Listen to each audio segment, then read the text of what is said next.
ਵਾਹਿਗੁਰੂ ਸਾਹਿਬ ਜੀ। ਭਾਗ ਠੜੇ ਹਰ ਸੰਤ ਤੁਮਾਰੇ, ਜਿਨ ਕਰ ਧਨ ਹਰ ਨਾਮਾ। परवान गणी से आए, सफल तना के कामा। संत का मार्ग धर्म की पौड़ी, को वड भागी पाए। कोट जन्म के किल बिख नासै, हर चरणी चित लाए। परम सत्कारयोग गुरु सवारी साध संगत जी, गज के फतेह बुलाओ जी। वाहिगुरु जी का खालसा, वाहिगुरु जी की फतेह। परम सत्कारयोग गुरु सवारी साध संगत जी, आप सब संगतां पिछले कुछ दिनों तो श्रीमान संत बाबा गुरबख्श सिंह जी संगीत अकैडमी विच श्री गुरु ग्रंथ साहिब जी महाराज जी के पावन पवित्र दरबार अंदर श्रीमान संत बाबा गुरबख्श सिंह साहिब जी तिन्हां दे जीवन की कथा सरवण करते हो। कल आप जी ने सरवण किया कि बाबा गुरबख्श सिंह साहिब जी जदों 12 साल की नौकरी हो गई है ते उन्हां दी यूनिट जिहड़ी है पेशावर तो जलंधर आ गई है। जलंधर आके इन्हां ने अपना नाम कटवा दिता है, क्योंकि जदों तो भी रौंद जिहड़े सन महापुरखां दे बिस्तरे विच सन, पर अंग्रेज अफसर तलाशी लैण गए, वो नहीं लभे। उस वेले तो महापुरख चाहते सन कि अकाल पुरख वाहिगुरु ने रखिया कीती है साड़ी, जिहड़े रौंद नहीं लभे अपने सेवक की आपे रखै। आप साडे सच्चे पातशाह जी ने मदद कीती है, जिहड़े रौंद नहीं लभे। ते हुण ये झूठी सरकार की नौकरी छड्ड के सच्ची सरकार की नौकरी करनी चाहिए है। ये विचार के महापुरख नौकरी छड्डना चाहते सन। 12 साल होए हन। 1912 सन है ते संत जी जलंधर आ करके ते नौकरी तो अपना नाम कटवा दिता। 1 महीना इन्हां दे जिहड़े संगी साथी सन, प्रेमी फौज वाले, उन्होंने महापुरखां नूं 1 महीना वध अपने कोल नाम कटवाउण तो बाद विच भी रखिया कि तुसीं जाना नहीं है, असी आप जी की सेवा करनी है। नाल प्रशादे पानी की सेवा करते रहे। 1 महीना अपने पास रखिया। उस तो उपरंत महापुरखां दा पिंड सी देसू मलकाना, ते दे लागे एक पिंड है देसू। उत्थों दे महापुरख सी संत बाबा मित सिंह जी, जिहड़े किशनपुरे जलंधर विच रहिंदे सन। वो महापुरखां नूं मिल पए ते अपने नाल अपने अस्थान ते लै आए, जिथे आप रहिंदे सन डेरे विच। क्योंकि वो भी पहला फौज की नौकरी करते सन, ते फौज की नौकरी विच जदों उन्हां नूं भी नाम जपण वाले सी, वैराग ज़्यादा वध गया ते उन्हां ने भी अपना नाम जिहड़ा वो फौज विचों कटवा दिता सीगा। 19 सिख रैजीमेंट विचों ड्यूटी करते सन ते उन्हां नूं पिंड किशनपुरे दा रहण वाला एक प्रेमी सी, जिहड़ा उहदा नाम सी भाई हरनाम सिंह। वो अपने पास अपने पिंड लै आया। इत्थे उन्हां ने अस्थान बना दिता है, जिस विच रह करके बाबा मित सिंह साहिब जी जिहड़े आ वो संगतां नूं गुरबाणी सरवण करवाउंदे आ, अमृत छकाउंदे हन, अमृत संचार करवाउंदे हन।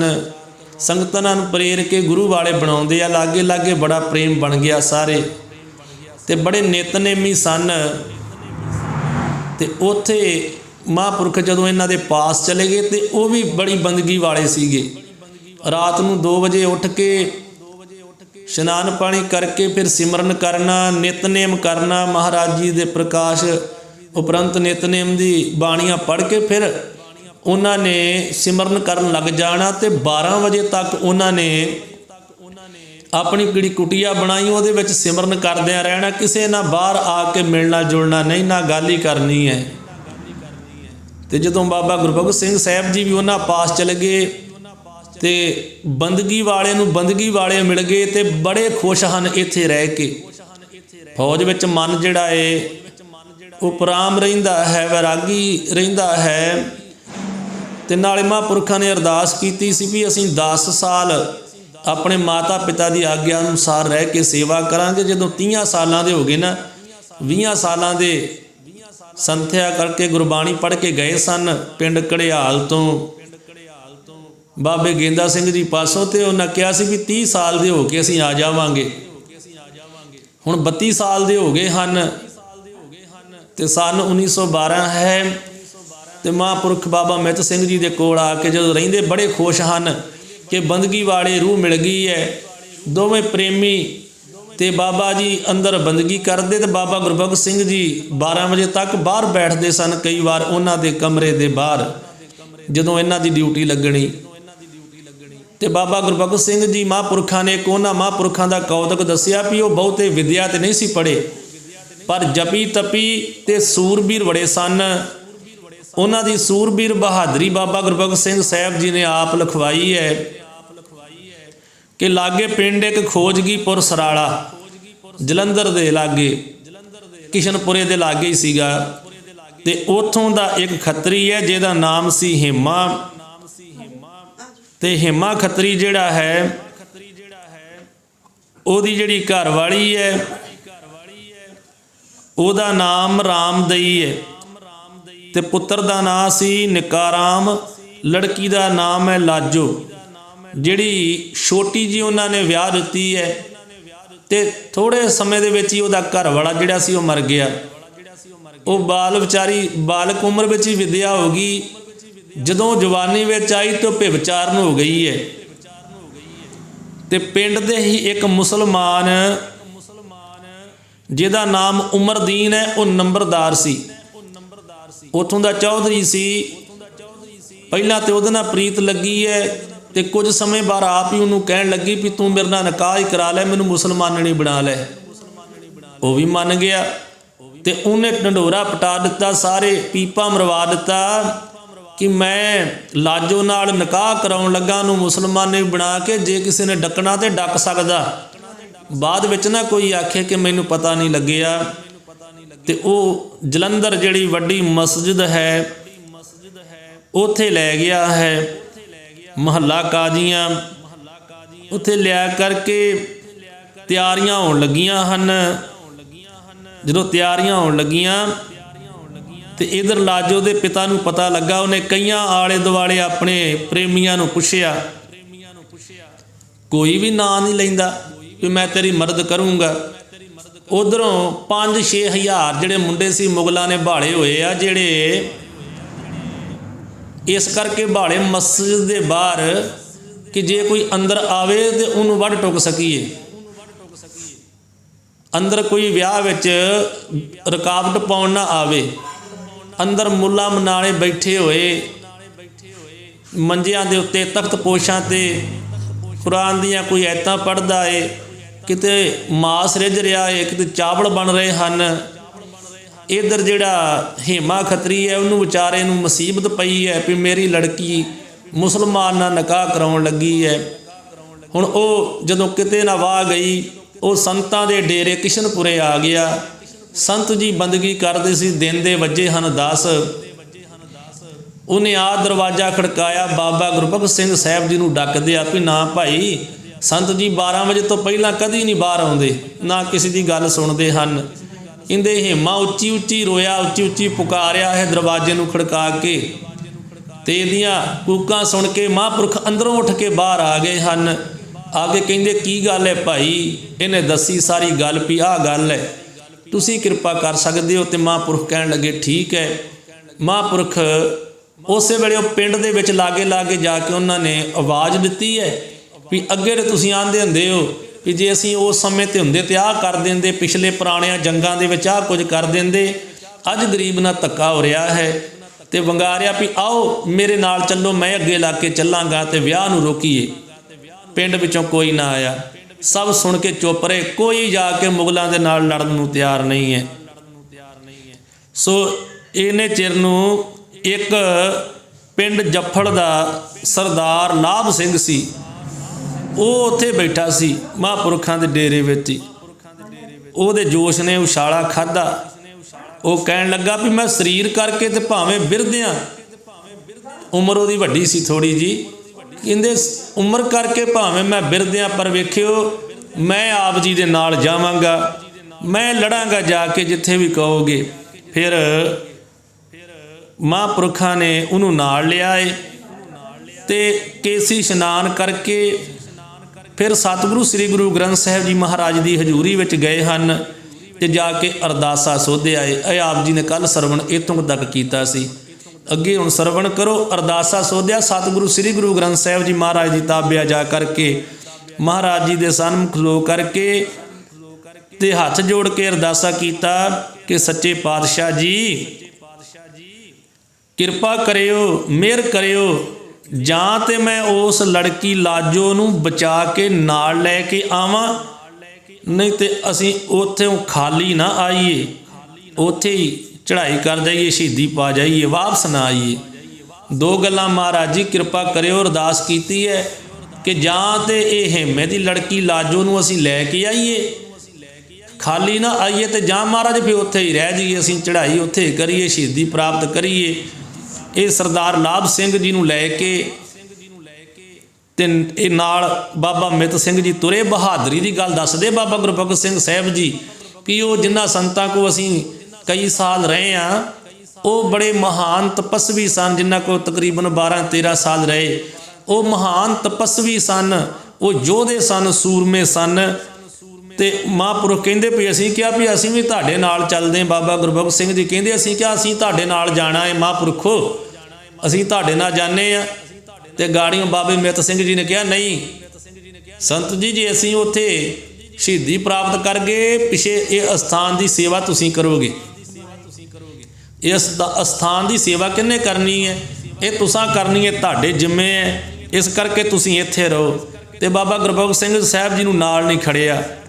ਹੁਣ ਸੰਤ ਜੀ ਤੇ ਉਹ ਭਾਈ ਲਾਭ ਸਿੰਘ, ਇਹ ਦੋਵਾਂ ਜਾਣਿਆਂ ਨੇ ਗਾਤਰੇ 'ਚ ਵੱਡੀਆਂ ਕਿਰਪਾਨਾਂ ਜਿਹੜੀਆਂ ਉਹ ਧਾਰਨ ਕੀਤੀਆਂ ਹਨ, ਜਿਹੜੀਆਂ ਭੇਰੇ ਦੀਆਂ ਬਣੀਆਂ ਸੀ, ਤੇਜ਼ ਕਿਰਪਾਨਾਂ ਸਜਾਈਆਂ ਹਨ। ਇੱਕ ਸਫਾ ਜੰਗ ਤੇ ਸਤਿਗੁਰੂ ਜੀ ਨੂੰ ਇਹ ਸਿਰ ਝੁਕਾ ਕੇ ਤੇ ਤੁਰ ਪਏ ਹਨ। ਇੱਥੇ ਸੀ ਪਿੰਡ ਗਾੜੀ ਕਾਲਾ ਬੱਕਰਾ। ਕਾਲੇ ਬੱਕਰੇ ਤੋਂ ਟਾਂਗਾ ਲੈ ਕੇ ਨਾ ਤੇ ਟਾਂਗੇ ਤੇ ਸਵਾਰ ਹੋ ਕੇ ਜਲੰਧਰ ਦੀ ਮਸਜਿਦ ਦੇ ਵਿੱਚ ਜਾ ਪੁੱਜੇ ਹਨ। ਉੱਥੇ ਵੇਖਦੇ ਆ ਵੀ 4-5 ਹਜ਼ਾਰ ਦੇ ਕਰੀਬ ਮੁਸਲਮਾਨ ਆ। ਕਈ ਤਰ੍ਹਾਂ ਦੀਆਂ ਉਹਨਾਂ ਦੇ ਕੋਲ ਲਾਠੀਆਂ, ਕੁਹਾੜੀਆਂ ਹੱਥਾਂ ਵਿੱਚ ਉਹਨਾਂ ਫੜੀਆਂ ਹੋਈਆਂ ਹਨ ਤੇ ਖਲੋਤੇ ਆ। ਉਹ ਵੀ ਡੀਕਦੇ ਆ, ਕਿਤੇ ਮਾਸ ਰਿੱਝ ਰਿਹਾ, ਕਿਤੇ ਚੌਲ ਬਣ ਰਹੇ ਆ, ਤੇ ਕੁਝ ਮੁਲਾਣੇ ਕੁਰਾਨ ਸ਼ਰੀਫ ਦੀਆਂ ਆਇਤਾਂ ਪੜ੍ਹ ਰਹੇ ਆ। ਸੋ ਸੰਤ ਜੀ ਜਦੋਂ ਜਾ ਕੇ ਵੇਖਿਆ, ਸਰਦਾਰ ਲਾਭ ਸਿੰਘ ਜੀ ਨੂੰ ਸਮਝਾਇਆ ਕਿ ਪਹਿਲਾਂ ਆਪਾਂ ਤਿੰਨ ਵਾਰ ਆਪਾਂ ਉਹਨਾਂ ਅੱਗੇ ਹੱਥ ਬੰਨ੍ਹ ਕੇ ਤੇ ਉਹਨਾਂ ਨੂੰ ਇਹ ਕੰਮ ਤੋਂ ਰੋਕਣ ਦੀ ਬੇਨਤੀ ਕਰਨੀ ਹੈ।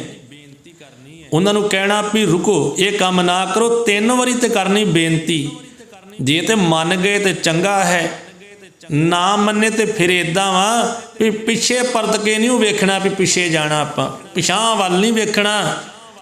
ਫਿਰ ਕਹਿਣ ਲੱਗੇ ਵੀ ਜਿੰਨੇ ਵੱਧ ਤੋਂ ਵੱਧ ਮੁਸਲਮਾਨ ਚੀਰੇ ਵੱਢੇ ਜਾਣ ਨਾ ਤੇ ਫਿਰ ਘੱਟ ਨਹੀਂ ਉਹ ਕਰਨੀ।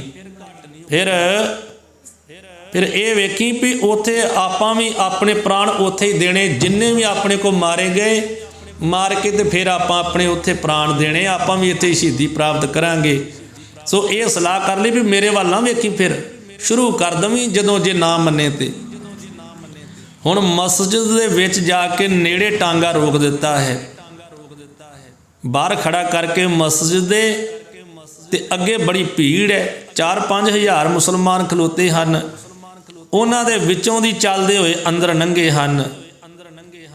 ਜਦੋਂ ਹੁਣ ਮੁਸਲਮਾਨਾਂ ਦੇ ਵਿੱਚੋਂ ਦੀ ਲੰਘੇ, ਇਹ ਸਾਰਿਆਂ ਦੀਆਂ ਅੱਖਾਂ ਇਹਨਾਂ ਦੋਵਾਂ ਸਿੱਖਾਂ 'ਤੇ ਲੱਗ ਪਈਆਂ ਕਿ ਇਹ ਦੋ ਸਿੱਖ ਆਏ ਹਨ। ਹੁਣ ਜਦੋਂ ਵਿੱਚੋਂ ਦੀ ਲੰਘੇ ਸਾਰੇ ਨਾਲ ਵੇਖੀ ਜਾਣ, ਤੇ ਜਦੋਂ ਸਾਰੇ ਵੇਖਣ ਲੱਗ ਪਏ, ਇੱਕ ਵਾਰੀ ਚੁੱਪ ਚਪਾਨ ਜਿਹੇ ਹੋ ਗਏ ਸਾਰੇ ਵੀ ਇਹ ਦੋ ਸਿੱਖ ਆ ਗਏ ਹਨ, ਇਹ ਕੋਈ ਡਰੇ ਨਹੀਂ, ਇਹ ਸਿੱਧੇ ਅੰਦਰ ਤੁਰੇ ਆਉਂਦੇ, ਕੌਣ ਹਨ, ਹੋਰ ਤੇ ਕੋਈ ਨਹੀਂ ਆਇਆ। ਹੁਣ ਇਹ ਦੋਵੇਂ ਜਾਣੇ ਤੁਰੇ ਆਉਂਦੇ, ਸਾਰੇ ਇਹਨਾਂ ਨਾਲ ਵੇਖੀ ਜਾਂਦੇ, ਕੂੰਦਾ ਕੋਈ ਨਹੀਂ ਹੈ, ਸਾਰੇ ਚੁੱਪਚਾਪ ਹੀ ਹੋ ਗਈ ਹੈ। ਤੇ ਸਾਰਾ ਇਲਾਕਾ ਜਿਹੜਾ ਹੈ ਨਾ, ਉਹ ਸੰਤ ਬਾਬਾ ਮਿੱਤ ਸਿੰਘ ਜੀ ਨੂੰ ਜਾਣਦਾ ਸੀ, ਤੇ ਇਹਨਾਂ ਨੂੰ ਖੁਦਾ ਰਸੀਦ ਫਕੀਰ ਸਮਝ ਕੇ ਸਾਰੇ ਇਹਨਾਂ ਦਾ ਸਤਿਕਾਰ ਕਰਦੇ ਸੀ। ਮੁਸਲਮਾਨ ਵੀ ਸਤਿਕਾਰ ਕਰਦੇ ਸੀ ਇਹਨਾਂ ਦਾ। ਸੰਤ ਜੀ ਸਿੱਧੇ ਹੀ ਉੱਥੇ ਚਲੇ ਗਏ ਜਿੱਥੇ ਉਹ ਲੜਕੀ ਲਾਜੋ ਖਲੋਤੀ ਹੈ, ਉੱਥੇ ਚਲੇ ਗਏ ਹਨ। ਤੇ ਲਾਜੋ ਨੇ ਨੇੜੇ ਆ ਕੇ ਸੰਤਾਂ ਨੂੰ, ਤੇ ਨੇੜੇ ਖਲੋ ਕੇ ਤੇ ਉਹਨਾਂ ਦੇ ਚਰਨੀ ਹੱਥ ਲਾਇਆ ਸੰਤਾਂ ਦੇ। ਜਦੋਂ ਚਰਨਾਂ ਤੇ ਹੱਥ ਲਾਇਆ ਤੇ ਸੰਤਾਂ ਨੇ ਉਹਦੇ ਸਿਰ ਤੇ ਹੱਥ ਰੱਖ ਦਿੱਤਾ ਹੈ। ਇੰਨੇ ਵਿੱਚ ਉਹ ਜਿਹੜਾ ਉਮਰਦੀਨ ਮੁਸਲਮਾਨ ਸੀ ਨਾ, ਉਹ ਵੀ ਆ ਗਿਆ, ਜਿਹਦੇ ਨਾਲ ਇਹਦਾ ਨਿਕਾਹ ਹੋਣ ਲੱਗਾ ਹੈ। ਉਹਨੇ ਵੀ ਆਣ ਸੰਤਾਂ ਦੇ ਚਰਨੀ ਹੱਥ ਲਾਇਆ, ਉਹਨੇ ਵੀ ਸਲਾਮ ਕਹਿਤੀ ਆ ਕੇ ਸੰਤਾਂ ਨੂੰ। ਤੇ ਉਹ ਹੱਥ ਜੋੜ ਕੇ ਤੇ ਉਹ ਉਮਰਦੀਨ ਆਖਣ ਲੱਗਾ, ਕਹਿੰਦਾ ਮੈਂ ਆਪ ਜੀ ਦਾ ਬੰਦਾ ਹਾਂ, ਸੰਤ ਜੀ ਮੈਂ ਆਪ ਜੀ ਦਾ ਗੁਲਾਮ ਹਾਂ। ਹੋਰ ਕੋਈ ਇੱਥੇ ਆ ਜਾਂਦਾ ਨਾ, ਭਾਵੇਂ ਸਾਰਾ ਪਿੰਡ ਵੀ ਇਕੱਠਾ ਹੋ ਕੇ ਆ ਜਾਂਦਾ, ਅਸੀਂ ਮਰਨ ਦੀ ਤਿਆਰੀ ਪੂਰੀ ਵਿੱਚ ਖੜੇ ਸੀਗੇ, ਅਸੀਂ ਘੱਟ ਨਹੀਂ ਸੀ ਕਰਨੀ, ਅਸਾਂ ਵੱਢ ਟੁੱਕ ਦੇਣਾ ਸੀ, ਭਾਵੇਂ ਸਾਰਾ ਹੀ ਪਿੰਡ ਆ ਜਾਂਦਾ, ਪਰ ਆਪ ਹੁਣ ਜਿਵੇਂ ਹੁਕਮ ਕਰੋ ਉਹ ਮੈਂ ਮੰਨਾਂਗਾ, ਕਿਉਂਕਿ ਹੁਣ ਤੁਸੀਂ ਆ ਗਏ ਹੋ, ਤੁਸੀਂ ਬਹੁਤ ਫਕੀਰ ਮੰਨੇ ਪਰਮੰਨੇ ਹੋ, ਜਿਨ੍ਹਾਂ ਨੂੰ ਸਾਰਾ ਇਲਾਕਾ ਮੰਨਦਾ ਹੈ, ਤਾਂ ਮੈਂ ਆਪ ਜੀ ਦੀ ਗੱਲ ਮੋੜ ਨਹੀਂ ਸਕਦਾ। ਇੰਨਾ ਇੰਤਜ਼ਾਮ ਕੀਤਾ, ਭਾਵੇਂ ਪਿੰਡ ਵੀ ਆ ਜਾਂਦੇ ਦੋ ਇਕੱਠੇ ਹੋ ਕੇ, ਅਸੀਂ ਵੱਢ ਟੁੱਕ ਕਰ ਸਕਦੇ ਸਾਂ, ਰੁਕਣ ਵਾਲੇ ਨਹੀਂ ਸਾਂ, ਪਰ ਹੁਣ ਤੁਸੀਂ ਆ ਗਏ ਹੋ, ਹੁਣ ਮੈਂ ਕੁਝ ਕਹਿ ਨਹੀਂ ਸਕਦਾ, ਤੁਸੀਂ ਹੁਕਮ ਕਰੋ ਵੀ ਮੈਂ ਕੀ ਕਰਾਂ, ਜੋ ਤੁਸੀਂ ਹੁਕਮ ਕਹੋਗੇ ਮੈਂ ਉਹੀ ਮੰਨਣ ਨੂੰ ਤਿਆਰ ਹਾਂ। ਉਹ ਉਮਰਦੀਨ ਨੇ ਇੱਦਾਂ ਕਹਿ ਦਿੱਤਾ। ਤੇ ਉਧਰੋਂ ਜਿਹੜਾ ਲਾਗੇ ਭਾਈ ਲਾਭ ਸਿੰਘ ਸੀ ਨਾ, ਉਹਦਾ ਜੀ ਕਰਿਆ ਵੀ ਇੱਕ ਦੋ ਮੈਂ ਇਹਦੇ ਮਾਰਾਂ, ਉਹਦੇ ਜੀ 'ਚ ਵੀ ਮੈਂ ਆ ਜਿਹੜੀਆਂ ਕਿਰਪਾਨ ਤੇ ਨਾਲ ਡਾਂਗ ਲੈ ਕੇ ਆਏ, ਚੱਲ ਇੱਕ ਦੋ ਝਾੜ ਹੀ ਦੇਵਾਂ ਇਹਦੇ। ਤੇ ਮਹਾਂਪੁਰਖਾਂ ਨੇ ਵੇਖ ਲਿਆ ਵੀ ਇਹਦੇ ਡਾਂਗ ਮਾਰਨ ਲੱਗਾ। ਮਹਾਂਪੁਰਖਾਂ ਉਸੇ ਵੇਲੇ ਰੋਕਿਆ ਵੀ ਨਹੀਂ ਭਾਈ, ਇਹਨੂੰ ਕੁਝ ਨਹੀਂ ਕਹਿਣਾ। ਸੋ ਇਸ ਤਰ੍ਹਾਂ ਸੰਤ ਜੀ ਨੇ ਉਹਨੂੰ ਰੋਕ ਦਿੱਤਾ, ਤੇ ਉਹ ਉਮਰਦੀਨ ਨੂੰ ਬਾਬਾ ਮਿੱਤ ਸਿੰਘ ਜੀ ਨੇ ਜੱਫੀ ਪਾ ਲਈ। ਜੱਫੀ ਪਾ ਕੇ ਕਹਿਣ ਲੱਗੇ ਕਿ ਤੂੰ ਸਾਡਾ ਜਿਹੜਾ ਏ ਉਹ ਦਿਲ ਰੱਖ ਲਿਆ ਏ, ਸਾਡਾ ਮਾਣ ਰੱਖ ਲਿਆ ਏ, ਤੂੰ ਸਾਡਾ ਦਿਲ ਰੱਖ ਲਿਆ, ਇਸ ਲਈ ਅੱਜ ਤੋਂ ਤੂੰ ਸਾਡਾ ਦਿਲ ਹੋਇਆ। ਐਸਾ ਆ ਕੇ ਜੱਫੀ ਖੋਲ ਕੇ ਥਾਪੀ ਦਿੱਤੀ ਮਹਾਂਪੁਰਖਾਂ ਨੇ। ਕਹਿਣ ਲੱਗੇ ਫਿਰ ਮਨ ਬਚਨ ਅਸੀਂ ਲਾਜੋ ਨੂੰ ਲੈ ਚੱਲੇ ਹਾਂ। ਸੋ ਉਹ ਮੰਨ ਗਿਆ, ਕਹਿਣ ਲੱਗਾ ਠੀਕ ਹੈ ਸੰਤ ਜੀ ਤੁਸੀਂ ਲੈ ਜਾਓ, ਅਸੀਂ ਨਹੀਂ ਨਿਕਾਹ ਕਰਦੇ ਇਹਦੇ ਨਾਲ। ਉਹਨੇ ਸੰਤਾਂ ਦੇ ਅੱਗੇ ਹੱਥ ਜੋੜ ਕੇ ਤੇ ਉਹ ਪਾਸੇ ਹੋ ਗਿਆ। ਸੰਤ ਜੀ ਨੇ ਉਹ ਲਾਜੋ ਨੂੰ ਨਾਲ ਲਿਆ, ਉਹਨੂੰ ਕਿਹਾ ਵੀ ਚੱਲ ਵੀ ਕੁੜੀਏ ਸਾਡੇ ਨਾਲ ਚੱਲ। ਉਹਨੂੰ ਉੱਥੋਂ ਲੈ ਕੇ ਤੇ ਮਸਜਿਦ ਦੇ ਵਿੱਚੋਂ ਬਾਹਰ ਆ ਗਏ। ਸਾਰੇ ਮੁਸਲਮਾਨ ਵੇਂਦੇ ਰਹਿ ਗਏ। ਮਹਾਂਪੁਰਖਾਂ ਦਾ ਪ੍ਰਭਾਵ ਵੀ ਐਸਾ ਸੀਗਾ, ਤੇਜ ਤਾਪ ਹੀ ਐਸਾ, ਇੰਨੀ ਬੰਦਗੀ ਵਾਲੇ ਸੀਗੇ ਵੀ ਉਹ ਮੁਸਲਮਾਨ ਅੱਗੇ ਸਿਰ ਹੀ ਨਹੀਂ ਚੁੱਕ ਸਕਿਆ। 5-6 ਹਜ਼ਾਰ ਮੁਸਲਮਾਨ ਉੱਥੇ ਲੜਨ ਵਾਸਤੇ ਖਲੋਤੇ ਸੀਗੇ, ਕੋਈ ਮਹਾਂਪੁਰਖਾਂ ਦੇ ਸਾਹਮਣੇ ਸਿਰ ਹੀ ਨਹੀਂ ਚੁੱਕ ਸਕਿਆ, ਕਿਉਂਕਿ ਇੰਨੀ ਬੰਦਗੀ ਵਾਲੇ। 2 ਵਜੇ ਉੱਠ ਕੇ ਦਿਨ ਦੇ 12 ਵਜੇ ਤੱਕ ਬੰਦਗੀ ਕਰਨ ਵਾਲੇ ਜਿਹੜੇ ਸਨ, ਉਹਨਾਂ ਅੱਗੇ ਕੋਈ ਸਿਰ ਹੀ ਨਹੀਂ ਚੁੱਕ ਸਕਿਆ। ਉਮਰਦੀਨ ਵੀ ਮੰਨ ਗਿਆ ਤੇ ਮਹਾਂਪੁਰਖ ਲਾਜੋ ਨੂੰ ਲੈ ਕੇ ਆਏ। ਜਦੋਂ ਉਹਨੂੰ ਲੈ ਕੇ ਆਏ ਨਾ ਬਾਹਰ, ਹੁਣ ਪਹਿਲਾਂ ਤੇ ਕੋਈ ਤੁਰਦਾ ਹੀ ਨਹੀਂ ਸੀ ਨਾਲ। ਹੁਣ ਜਿਹੜੇ ਜਲੰਧਰ ਵਾਲੇ ਖੱਤਰੀ ਸੀ ਨਾ, ਉਸ ਵੇਲੇ ਉਹਨਾਂ ਨੇ ਸਜਾਵਟ ਕੀਤੀ ਹੈ। ਫਿਰ ਇੱਕ ਜਿੱਦਾਂ ਟਾਂਗਾ ਸੀ, ਰੱਥ ਬਣਾ ਕੇ ਲਿਆਂਦਾ, ਰੱਥ ਬਣਾ ਕੇ ਨਾ ਉਹਨੂੰ ਸਜਾ ਕੇ ਫੁੱਲਾਂ ਦੇ ਨਾਲ ਉਹਦੇ ਉੱਤੇ ਸੰਤ ਜੀ ਨੂੰ ਭਾਲਿਆ, ਬਿਠਾ ਕਰਕੇ ਤੇ ਗੇੜਾ ਲਵਾਇਆ ਨਗਰ ਦਾ, ਸ਼ਹਿਰ ਦੇ ਵਿੱਚ, ਤੇ ਫੁੱਲਾਂ ਦੀ ਵਰਖਾ ਕੀਤੀ, ਸੰਤਾਂ ਦਾ ਸਤਿਕਾਰ ਮਾਣ ਕੀਤਾ। ਸੋ ਉਸ ਵੇਲੇ ਸੰਤਾਂ ਨੂੰ ਇਦਾਂ ਸਤਿਕਾਰ ਕਰਕੇ ਤੇ ਫਿਰ ਕਹਿੰਦੇ ਵੀ ਸਾਡੇ ਕੋਲ ਰਵੋ। ਤੇ 3 ਦਿਨ ਮਹਾਂਪੁਰਖ ਇਸ ਜਲੰਧਰ ਸ਼ਹਿਰ ਦੇ ਵਿੱਚ ਰਹੇ। ਲਾਲਾ ਭਗਤ ਰਾਮ ਬੈਰਿਸਟਰ ਇਹਨਾਂ ਨੂੰ ਆਪਣੇ ਘਰ ਲੈ ਗਿਆ ਤੇ ਸਾਰੇ ਹਿੰਦੂ ਸਿੱਖ ਵੀਰਾਂ ਨੇ ਆਦਰ ਮਾਣ ਕੀਤਾ ਮਹਾਂਪੁਰਖਾਂ ਦਾ ਤੇ ਸੰਤਾਂ ਦੀ ਸੇਵਾ ਕਰਕੇ ਤੇ ਸਤਿਕਾਰ ਕਰਕੇ ਸੰਤਾਂ ਦੀ ਬਾਬੇ ਮਿੱਤ ਸਿੰਘ ਦੀ ਖੁਸ਼ੀ ਪ੍ਰਾਪਤ ਕੀਤੀ। 3 ਦਿਨ ਮਹਾਂਪੁਰਖ ਬਾਬਾ ਮਿੱਤ ਸਿੰਘ ਜੀ ਉੱਥੇ ਰਹਿ ਕਰਕੇ ਲਾਲਾ ਭਗਤ ਰਾਮ ਬੈਰਿਸਟਰ ਦੇ ਘਰ ਤੇ ਮਗਰੋਂ ਫਿਰ ਲਾਜੋ ਨੂੰ ਨਾਲ ਲੈ ਕੇ ਨਾ ਤੇ ਮਹਾਂਪੁਰਖ ਆਪਣੇ ਡੇਰੇ ਆ ਗਏ, ਆਪਣੇ ਸਥਾਨ ਤੇ ਕਿਸ਼ਨਪੁਰੇ ਆ ਗਏ। ਇੱਥੇ ਆ ਕੇ ਉਸ ਲਾਜੋ ਨੂੰ ਅੰਮ੍ਰਿਤ ਛਕਾਇਆ ਮਹਾਂਪੁਰਖਾਂ ਨੇ। ਅੰਮ੍ਰਿਤ ਦਾ ਬਾਟਾ 5 ਪਿਆਰੇ ਸਾਹਿਬਾਨਾਂ ਨੇ ਤਿਆਰ ਕੀਤਾ। ਉਹਨੂੰ ਲਾਜੋ ਨੂੰ ਅੰਮ੍ਰਿਤ ਛਕਾ ਕੇ ਲਾਜਕੌਰ ਬਣਾਇਆ ਹੈ। ਤੇ ਫਿਰ ਇੱਕ ਪੁਲਿਸ ਜਿਹੜਾ ਕਨਸਟੇਬਲ ਸੀ ਉਹ ਸੀ ਬੂਟਾ ਸਿੰਘ। ਉਹ ਬੂਟਾ ਸਿੰਘ ਜਿਹੜਾ ਉਹ ਕਾਲੇ ਬੱਕਰੇ ਪਿੰਡ ਦਾ ਰਹਿਣ ਵਾਲਾ ਸੀਗਾ। ਉਹ ਸੰਤਾਂ ਦਾ ਸੇਵਕ ਸੀ। ਬੂਟਾ ਸਿੰਘ ਪੁਲਿਸ ਦਾ ਕਨਸਟੇਬਲ ਸੀ ਉਸ ਵੇਲੇ ਤੇ ਉਹ ਸੰਤਾਂ ਦਾ ਸੇਵਕ ਸੀ। ਉਹਦੇ ਨਾਲ ਇਸ ਬੀਬੀ ਲਾਜੋ ਦਾ ਵਿਆਹ ਕਰ ਦਿੱਤਾ ਏ, ਆਨੰਦ ਕਾਰਜ ਕਰ ਦਿੱਤਾ ਸੰਤਾਂ ਨੇ। ਬਾਬਾ ਮਿੱਤ ਸਿੰਘ ਜੀ ਨੇ ਧੀ ਬਣਾ ਕੇ ਉਹਦਾ ਆਨੰਦ ਕਾਰਜ ਕਰ ਦਿੱਤਾ ਹੈ। ਸੋ ਇਹ ਆਪਣੇ ਘਰ ਚਲੇ ਗਈ ਹੈ। ਫਿਰ ਵਿਆਹ ਕਰਵਾ ਕੇ ਸਮਾਂ ਪਾ ਕੇ ਇਹਦੇ ਘਰ 5-6 ਬੱਚੇ ਹੋਏ ਨੇ, ਬੱਚੇ ਬੱਚੀਆਂ। ਤੇ ਇਹਦੇ ਘਰ ਕਾਲੇ ਬੱਕਰਾ ਜਿਹੜਾ ਪਿੰਡ ਹੈ ਨਾ, ਇਹਦੇ ਪਰਿਵਾਰ ਦੇ ਜੀ ਅਜੇ ਵੀ ਉਸ ਕਾਲੇ ਬੱਕਰੇ ਪਿੰਡ ਦੇ ਵਿੱਚ ਹਨ। ਕਾਲਾ ਬੱਕਰਾ ਪਿੰਡ ਸੀ ਨਾ, ਇਹ ਬੂਟਾ ਸਿੰਘ ਕਨਸਟੇਬਲ ਦਾ ਪੁਲਿਸ ਵਾਲੇ ਦਾ, ਉਹ ਸੰਤਾਂ ਦਾ ਸੇਵਕ ਹੈ। ਤੇ ਇਸ ਬੀਬੀ ਲਾਜੋ ਦਾ ਵਿਆਹ ਉਹਦੇ ਨਾਲ ਬਾਬੇ ਮਿੱਤ ਸਿੰਘ ਜੀ ਨੇ ਕਰਕੇ ਉਹਦੇ ਘਰ ਤੋਰਿਆ। ਇਹਦੇ 5-6 ਬੱਚੇ ਬੱਚੀਆਂ ਹੋਏ। ਉਹ ਉਹਨਾਂ ਦੀ ਔਲਾਦ ਜਿਹੜੀ ਕਾਲੇ ਬੱਕਰੇ ਪਿੰਡ ਦੇ ਵਿੱਚ ਵੱਸਦੀ ਹੈ। ਤੇ ਸੰਤ ਬਾਬਾ ਮਿੱਤ ਸਿੰਘ ਜੀ ਲਾਜੋ ਨੂੰ ਸਿੰਘ ਸਜਾ ਕੇ ਜਦੋਂ ਵਿਆਹ ਦਿੱਤਾ ਨਾ, ਇਹ ਗੱਲ ਅਖਬਾਰਾਂ ਰਾਹੀਂ ਸਾਰੇ ਪੰਥ ਵਿੱਚ ਪ੍ਰਸਿੱਧ ਹੋ ਗਈ। ਫਿਰ ਜਦੋਂ ਜਲੰਧਰ ਵਿੱਚ 1914 ਦੇ ਵਿੱਚ ਸਿੱਖ ਐਜੂਕੇਸ਼ਨ ਕਾਨਫਰੰਸ ਦਾ ਸਮਾਗਮ ਹੋਇਆ ਨਾ, ਤਾਂ ਚੀਫ ਖਾਲਸਾ ਦੀਵਾਨ ਵੱਲੋਂ ਮਹਾਂਪੁਰਖਾਂ ਨੂੰ ਸ਼ੁਭ ਕਰਨੀ ਤੇ ਬਹਾਦਰੀ ਵਜੋਂ ਸੋਨੇ ਦਾ ਇੱਕ ਮੈਡਲ ਦਿੱਤਾ ਗਿਆ। ਤੇ ਉਸ ਵਕਤ ਮਹਾਂਪੁਰਖਾਂ ਦਾ ਉੱਥੇ ਬੜਾ ਸਤਿਕਾਰ ਕੀਤਾ ਗਿਆ। ਤੇ ਸੰਤ ਬਾਬਾ ਗੁਰਬਖਸ਼ ਸਿੰਘ ਮਹਾਂਪੁਰਖ ਕਹਿੰਦੇ ਵੀ ਉਸ ਵੇਲੇ ਮੈਂ ਨਾਲ ਮੌਜੂਦ ਸੀ ਜਦੋਂ ਮਹਾਂਪੁਰਖਾਂ ਨੂੰ ਇਸ ਬਹਾਦਰੀ ਦਾ ਸਨਮਾਨਿਤ ਕੀਤਾ ਗਿਆ ਨਾ, ਸੋਨੇ ਦਾ ਮੈਡਲ ਦਿੱਤਾ ਗਿਆ, ਮਹਾਂਪੁਰਖਾਂ ਦਾ ਸਤਿਕਾਰ ਕੀਤਾ ਗਿਆ। ਉਸ ਵੇਲੇ ਮੈਂ ਮਹਾਂਪੁਰਖਾਂ ਦੇ ਨਾਲ ਸੀ, ਸੰਤ ਬਾਬਾ ਮਿੱਤ ਸਿੰਘ ਜੀ ਦੇ। ਐਸੇ ਸਾਨੂੰ ਸੰਤ ਬਾਬਾ ਮਿੱਤ ਸਿੰਘ ਸਾਹਿਬ ਜੀ ਕਿਸ਼ਨਪੁਰੇ ਵਾਲੇ, ਜਿਨ੍ਹਾਂ ਦੇ ਕੋਲ ਮਹਾਂਪੁਰਖ ਫੌਜ ਦੀ ਨੌਕਰੀ ਛੱਡ ਕੇ ਰਹਿਣ ਲੱਗੇ ਹਨ ਤੇ ਉੱਥੇ ਆਨੰਦ ਪ੍ਰਾਪਤ ਕਰਦੇ ਹਨ।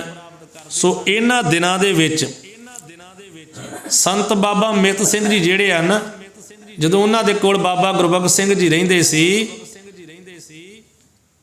ਤੇ ਸੰਤ ਬਾਬਾ ਮਿੱਤ ਸਿੰਘ ਜੀ ਜਿਹੜੇ ਆ, ਉਹਨਾਂ ਉੱਤੇ ਸੰਤ ਬਾਬਾ ਅਤਰ ਸਿੰਘ ਜੀ ਮਸਤੂ ਵਾਲਿਆਂ ਦੀ ਕਿਰਪਾਲਤਾ ਸੀ। ਉਹਨਾਂ ਦੇ ਸੇਵਕ ਸੀਗੇ। ਬਾਬਾ ਮਿੱਤ ਸਿੰਘ ਜੀ ਜਿਹੜੇ ਆ ਨਾ, ਉਹ ਮਹਾਂਪੁਰਖ ਸੰਤ ਬਾਬਾ ਅਤਰ ਸਿੰਘ ਜੀ ਦੇ ਸੇਵਕ ਸਨ। ਤੇ ਇਹਨਾਂ ਦੇ ਨਾਮ ਜਦੋਂ ਰਮਤਾ ਕੀਤੀ ਹੈ ਨਾ ਜ਼ਿੰਦਗੀ ਦੇ ਵਿੱਚ, ਜਦੋਂ ਗੁਰਮਤ ਦੇ ਧਾਰਨੀ ਬੜੇ ਆ, ਉਸ ਵੇਲੇ ਅੰਮ੍ਰਿਤ ਦੀ ਦਾਤ ਵੀ ਮਸਤੂ ਵਾਲੇ ਮਹਾਂਪੁਰਖ ਜਦੋਂ ਅੰਮ੍ਰਿਤ ਸੰਚਾਰ ਕਰਾਇਆ ਕਰਦੇ ਸੀ, ਉੱਥੋਂ ਜਾ ਕੇ ਅੰਮ੍ਰਿਤ ਛਕਿਆ ਹੈ।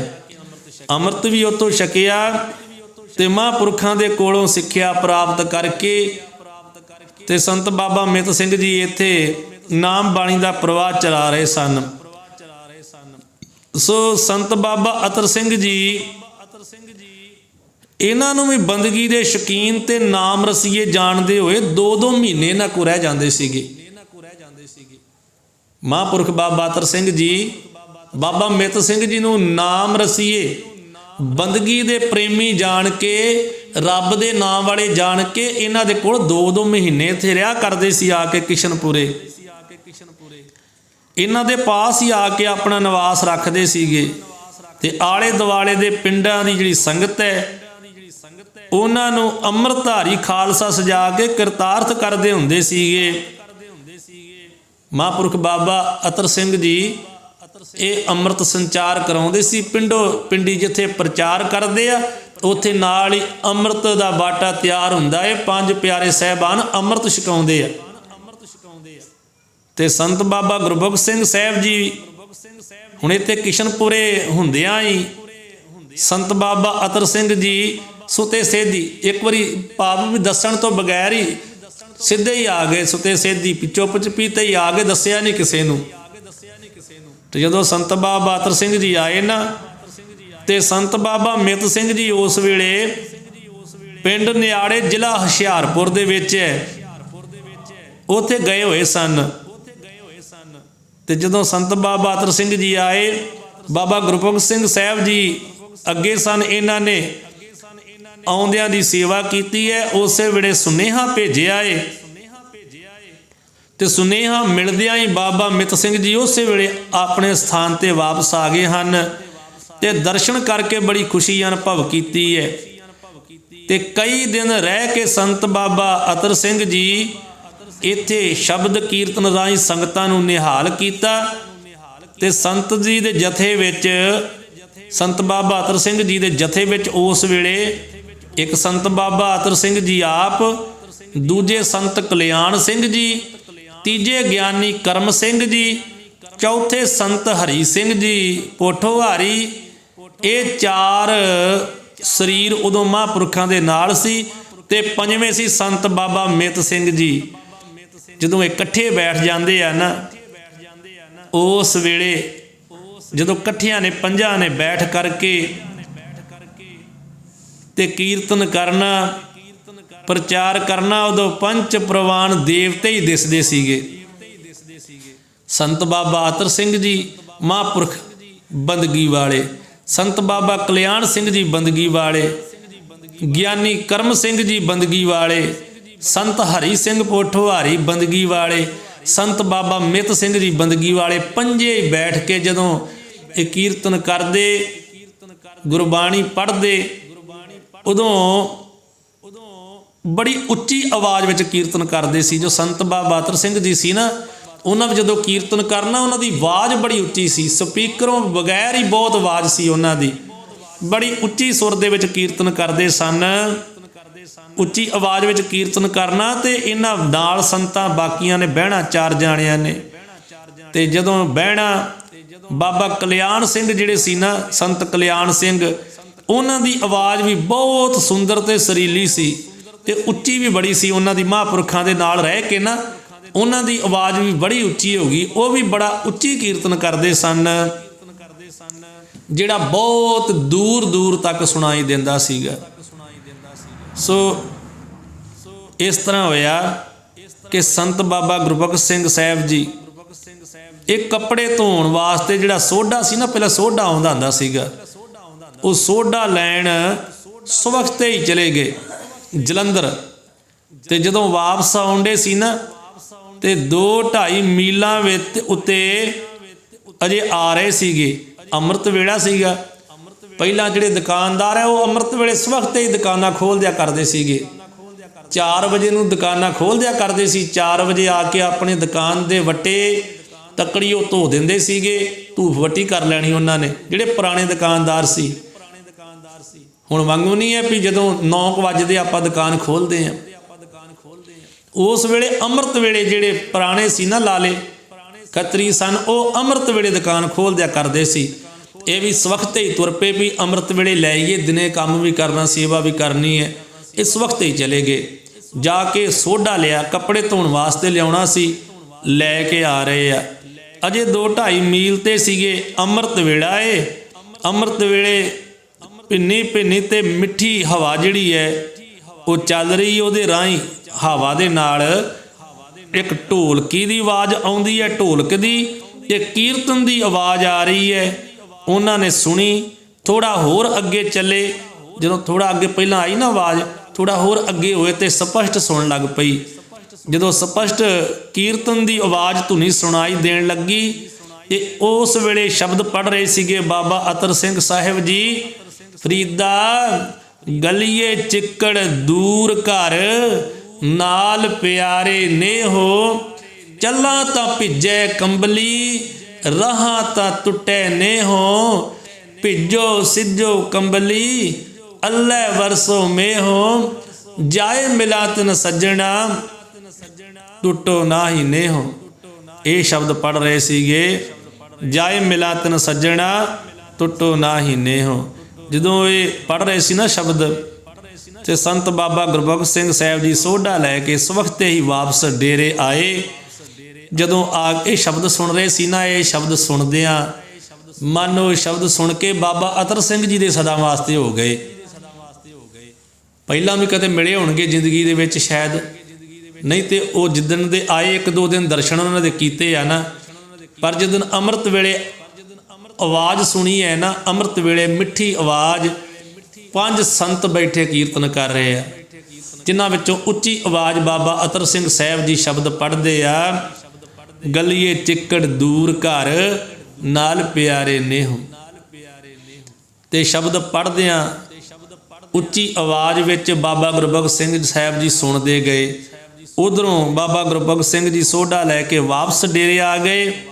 ਤੇ ਸੰਤ ਬਾਬਾ ਅਤਰ ਸਿੰਘ ਜੀ ਨੂੰ ਵੇਖ ਕੇ ਤੇ ਬੜੇ ਪ੍ਰਸੰਨ ਹੋਏ ਵੀ ਬਾਬਾ ਅਤਰ ਸਿੰਘ ਸਾਹਿਬ ਜੀ ਇਹ ਸ਼ਬਦ ਪੜ੍ਹ ਰਹੇ ਸਨ। ਇਸੇ ਤਰ੍ਹਾਂ ਸੰਤ ਬਾਬਾ ਅਤਰ ਸਿੰਘ ਜੀ ਕਈ ਵੇਰ ਸੰਤ ਮਿੱਤ ਸਿੰਘ ਜੀ ਤੇ ਪ੍ਰੇਮ ਖਿੱਚ ਵਿੱਚ ਖਿੱਚੇ ਹੋਏ ਇੱਦਾਂ ਕਿਸ਼ਨਪੁਰੇ ਆ ਜਾਇਆ ਕਰਦੇ ਸਨ, ਤੇ ਮਨੋਹਰ ਕੀਰਤਨ ਦੁਆਰੇ ਸੰਗਤਾਂ ਨੂੰ ਨਿਹਾਲ ਕਰਿਆ ਕਰਦੇ ਸਨ। ਸੋ ਮਹਾਂਪੁਰਖ ਬਾਬਾ ਗੁਰਬਖਸ਼ ਸਿੰਘ ਸਾਹਿਬ ਜੀ ਉਸ ਦਿਨ ਤੋਂ ਮਾਨੋ ਬਾਬਾ ਅਤਰ ਸਿੰਘ ਸਾਹਿਬ ਜੀ ਦੇ ਹੋ ਕੇ ਰਹਿ ਗਏ। ਇਹ ਸ਼ਬਦ ਸੁਣ ਕੇ ਤੇ ਮਹਾਂਪੁਰਖਾਂ ਦੇ ਦਰਸ਼ਨ ਕਰਕੇ ਆ ਕੇ ਤੇ ਨਿਹਾਲ ਹੋ ਗਏ, ਤੇ ਬਾਬਾ ਅਤਰ ਸਿੰਘ ਸਾਹਿਬ ਜੀ ਦੇ ਹੋ ਕੇ ਉਸ ਦਿਨ ਤੋਂ ਰਹਿ ਗਏ। ਸੋ ਇੱਥੋਂ ਤੱਕ ਦਾ ਜੋ ਪ੍ਰਸੰਗ ਹੈ ਆਪ ਜੀ ਨੇ ਅੱਜ ਸਰਵਣ ਕੀਤਾ ਹੈ। ਹੁਣ ਜੋ ਅਗਲਾ ਪ੍ਰਸੰਗ ਆਵੇਗਾ ਉਹ ਆਪ ਜੀ ਕੱਲ੍ਹ ਨੂੰ ਸਰਵਣ ਕਰੋਗੇ। ਸਤਿਗੁਰੂ ਕਿਰਪਾ ਕਰਨ, ਹੋਈਆਂ ਭੁੱਲਾਂ ਗਲਤੀਆਂ ਦੀ ਮਾਫੀ ਬਖਸ਼ਣ, ਅਗਾਂਹ ਵਾਸਤੇ ਸਮੱਤ ਬਖਸ਼ਣ। ਲੋਕ ਸੁਖੀਏ ਪ੍ਰਲੋਕ ਸੁਹੇਲੇ, ਨਾਨਕ ਹਰ ਪ੍ਰਭ ਆਪੇ ਮੇਲੇ ਦੀ ਦਾਤ ਬਖਸ਼ਣ। ਵਾਹਿਗੁਰੂ ਜੀ ਕਾ ਖਾਲਸਾ, ਵਾਹਿਗੁਰੂ ਜੀ ਕੀ ਫਤਿਹ।